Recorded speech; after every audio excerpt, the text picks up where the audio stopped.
प्रियः भारत देशः। भारत देश उत्सव प्रिय है अर्थात उत्सवों का प्रेमी है, यानी भारत में अनेक उत्सव मनाए जाते हैं।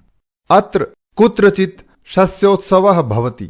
अत्र यानी यहाँ, कुत्रचित कहीं, शस्योत्सवः यानी फसलों का पर्व भवति होता है। कुत्रचित कहीं पर पशुत्सवः भवति। पशु प्लस उत्सवः यानी पशुओं का उत्सव अर्थात पशुओं के मेले या पर्व भवति होता है।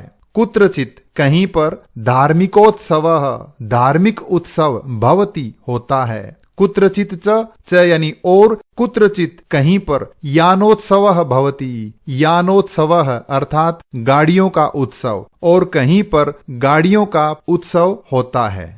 एतेषु एव अस्ति अन्यतमः पुष्पोत्सवः इति। एतेषु एव इन सभी उत्सवों में अस्ति है, अन्यतमः अर्थात कई में से एक, यानी एक उत्सव, पुष्पोत्सवः इति इन सभी उत्सवों में से एक उत्सव पुष्पोत्सव भी है अर्थात फूलों का उत्सव। अयम यानी यह कौन, पुष्पोत्सवः फूल वालों की सैर इति नामना प्रसिद्ध अस्ति। यह पर्व, यह उत्सव फूल वालों की सैर इस नाम से प्रसिद्ध अस्ति प्रसिद्ध है। देहल्याः यानी दिल्ली के मेहरौली क्षेत्र में अक्टूबर मासे अक्टूबर महीने में अस्य आयोजनम भवति इसका आयोजन होता है अर्थात दिल्ली के मेहरौली में अक्टूबर के महीने में यह उत्सव मनाया जाता है। अस्मिन् अवसरे तत्र बहुविधानि पुष्पाणि दृश्यन्ते। अस्मिन् अवसरे इस अवसर पर, तत्र यानी वहां, कहां,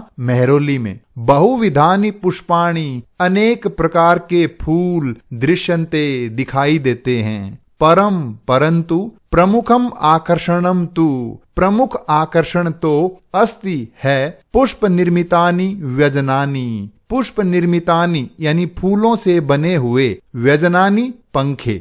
इस उत्सव का प्रमुख आकर्षण है फूलों से बने हुए पंखे। ये इस गद्यांश से संबंधित कठिन शब्दार्थ।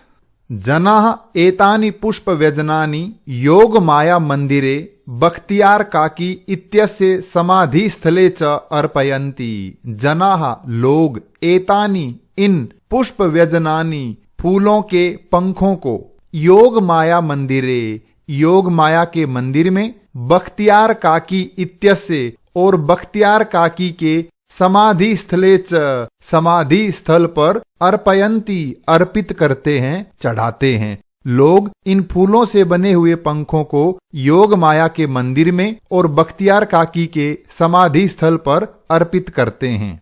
केचन कुछ लोग पाटल पुष्पैः निर्मितानि, कुछ लोग पाटल पुष्पैः यानी गुलाब के फूलों से निर्मितानि बने हुए। केचन कुछ लोग कर्णिकार पुष्पैः यानी कनेर के फूलों से, अन्य लोग दूसरे लोग जपा कुसुमैः यानी गुड़हल के फूलों से, अपरे अन्य लोग मल्लिका पुष्पैः यानी चमेली के फूलों से बने हुए, इतरे च और अन्य लोग दूसरे लोग यानी और दूसरे लोग गेंदा पुष्पैः गेंदे के फूलों से बने हुए, निर्मितानि यानी बने हुए, व्यजनानि यानी पंखे, नयंती ले जाते हैं। इस अवसर पर कुछ लोग गुलाब के फूलों से बने हुए, कनेर के फूलों से, गुड़हल के फूलों से, चमेली के फूलों से, गेंदे के फूलों से बने हुए पंखे ले जाते हैं। अयम उत्सवः दिवस त्रयम यावत् प्रचलति। अयम उत्सवः यह उत्सव दिवस त्रयम यावत् 3 दिन तक प्रचलति चलता है। एतेषु दिवसेषु यानी इन 3 दिनों में पतंगानाम उड्डयनम पतंगों का उड़ाना, विविधः क्रीडाः अनेक प्रकार की खेल प्रतियोगिताएं, मल्ल युद्धम चापी और मल्ल युद्ध यानी कुश्ती प्रचलति चलते हैं। इस अवसर पर पतंग उड़ाना, कई प्रकार के खेल, कुश्ती इत्यादि चलते हैं, यानी वहां इनका आयोजन होता है। ये इस गद्यांश से संबंधित कठिन शब्दार्थ।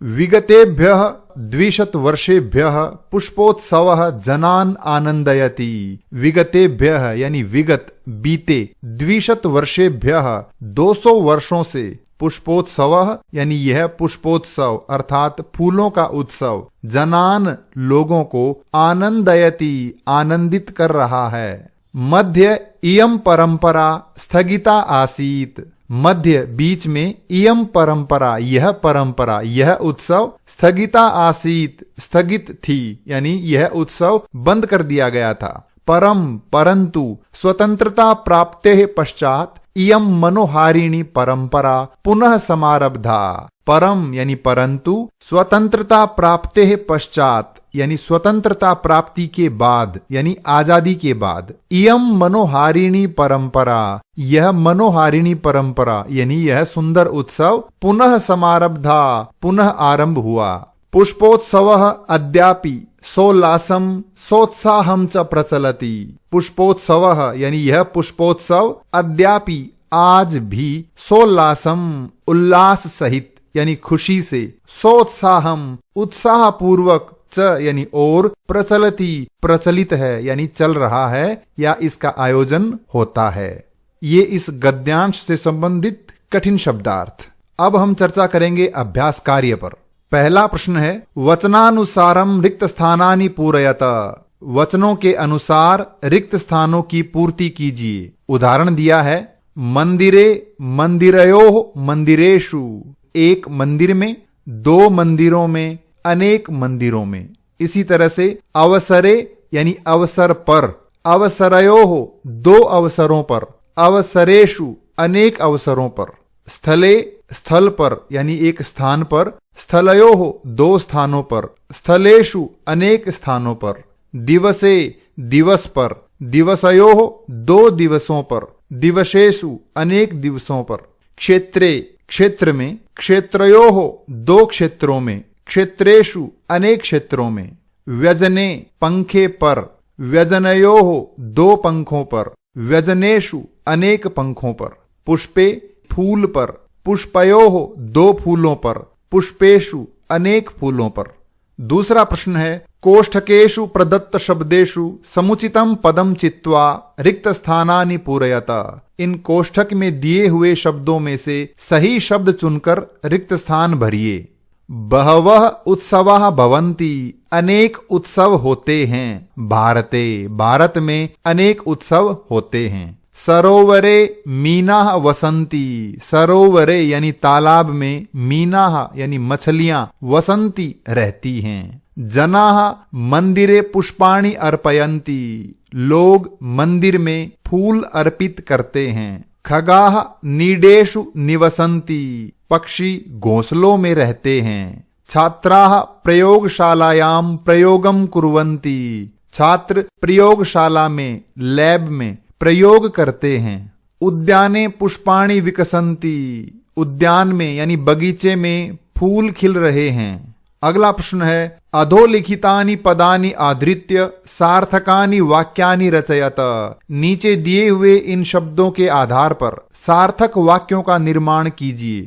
हमें तीनों कॉलम में से एक एक शब्द चुनकर वाक्यों का निर्माण करना है। पहला हमने शब्द लिया वानराह यानी बंदर। अब बंदर का संबंध इनमें से किससे है? वनेषु वनों में, वृक्षेषु यानी पेड़ों पर, जले जल में, आकाशे आकाश में, उद्याने यानी बगीचे में। तो सही शब्द रहेगा वृक्षेषु। बंदर पेड़ों पर क्या करते हैं? तरंती तैर रहे हैं, नृत्यंती नाच रहे हैं, उत्पतंती उड़ रहे हैं, गर्जंती गरज रहे हैं, कूर्दंती कूद रहे हैं। तो सही शब्द होगा कूर्दंती यानी कूद रहे हैं। और वाक्य बनेगा वानराः वृक्षेषु कूर्दंती, बंदर पेड़ों पर कूद रहे हैं। अगला शब्द है सिंगाः। इनमें से एक शब्द होगा वनेषु और इसमें क्रिया है गर्जंती। वाक्य बनेगा सिंगाः वनेषु गर्जंती, शेर वनों में गर्जना करते हैं। मयूराः इसमें से उद्याने और क्रिया होगी नृत्यंती। वाक्य बनेगा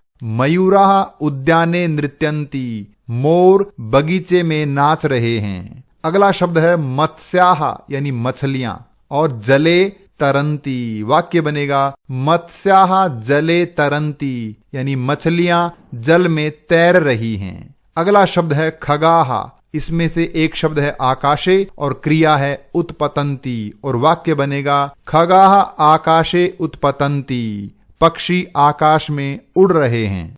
अगला प्रश्न है प्रश्नानाम उत्तराणि लिखत, प्रश्नों के उत्तर लिखिए। जनाः पुष्प व्यजनानि कुत्र अर्पयन्ति, लोग फूलों के पंखों को कहाँ अर्पित करते हैं। जनाः पुष्प व्यजनानि योग माया मंदिरे बख्तियार काकी इत्यस्य समाधि स्थले च अर्पयन्ति, लोग फूलों के पंखों को योग माया के मंदिर में और बख्तियार काकी के समाधि स्थल पर अर्पित करते हैं। पुष्पोत्सवस्य आयोजनम कदा भवति, पुष्पोत्सव का आयोजन कब होता है।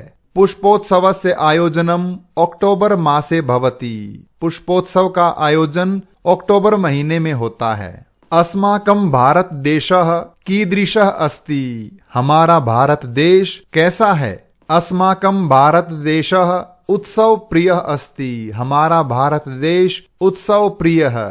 पुष्पोत्सवः केन नामना प्रसिद्धः अस्ति, पुष्पोत्सव किस नाम से प्रसिद्ध है। पुष्पोत्सवः फूल वालों की सैर इति नामना प्रसिद्धः अस्ति, पुष्पोत्सव फूल वालों की सैर इस नाम से प्रसिद्ध है। मेहरौली क्षेत्रे कस्याः मंदिरम कस्य समाधि स्थलम च अस्ति, मेहरौली क्षेत्र में किसका मंदिर और किसका समाधि स्थल है। मेहरौली क्षेत्रे योग मायायाः मंदिरम बख्तियार काकी इत्यस्य समाधि स्थलम च अस्ति, मेहरौली क्षेत्र में योग माया का मंदिर और बख्तियार काकी का समाधि स्थल है। अगला प्रश्न है कोष्ठकेषु दत्तेषु शब्देषु उचितां विभक्तिं प्रयुज्य वाक्यानि पूरयत, कोष्ठक में दिए हुए शब्दों में सही विभक्ति का प्रयोग करके रिक्त स्थान भरिए। उदाहरण दिया है सरोवरे मीनाः सन्ति, तालाब में मछलियां हैं। यहाँ कोष्ठक में शब्द था सरोवर और इसमें सप्तमी विभक्ति का प्रयोग करके वाक्य बनाया गया है। तो इसी तरह हमें इन शब्दों में सप्तमी विभक्ति का प्रयोग करके रिक्त स्थानों की पूर्ति करनी है। पहला है तडागे कच्छपाः भ्रमन्ति, तालाब में कछुए घूम रहे हैं। शिविरे सैनिकाः सन्ति, शिविर में यानी कैंप में सैनिक हैं। यानानि राजमार्गे चलन्ति, राजमार्ग पर गाड़ियां चल रही हैं। धरायाम रत्नानि सन्ति, धरा में यानी पृथ्वी में रत्न हैं। ध्यान रहे धरा शब्द स्त्रीलिंग है, इसलिए सप्तमी विभक्ति एक वचन में इसका रूप बनेगा धरायाम। बालाः क्रीडा क्षेत्रे क्रीडन्ति, बालक खेल के मैदान में खेल रहे हैं। अंतिम प्रश्न है मंजूषातः पदानि चित्वा रिक्त स्थानानि पूरयत, इस पेटिका से शब्द चुनकर रिक्त स्थान भरिए। वयम विद्यालये पठामः, हम सब विद्यालय में पढ़ते हैं। जनाः उद्यानेषु भ्रमन्ति, लोग बगीचों में घूमते हैं। गंगायाम नौकाः सन्ति, गंगा में नौकाएं यानी नाव हैं। पुष्पेषु भ्रमराः गुंजन्ति, फूलों पर भंवरे गूंज रहे हैं। वृक्षयोः फलानि पक्वानि सन्ति, दो पेड़ों पर फल पके हुए हैं। ये था पाठ पुष्पोत्सवः। इस पाठ से संबंधित कोई भी प्रश्न हो तो कृपया कमेंट्स में लिखकर अवश्य पूछें। धन्यवाद।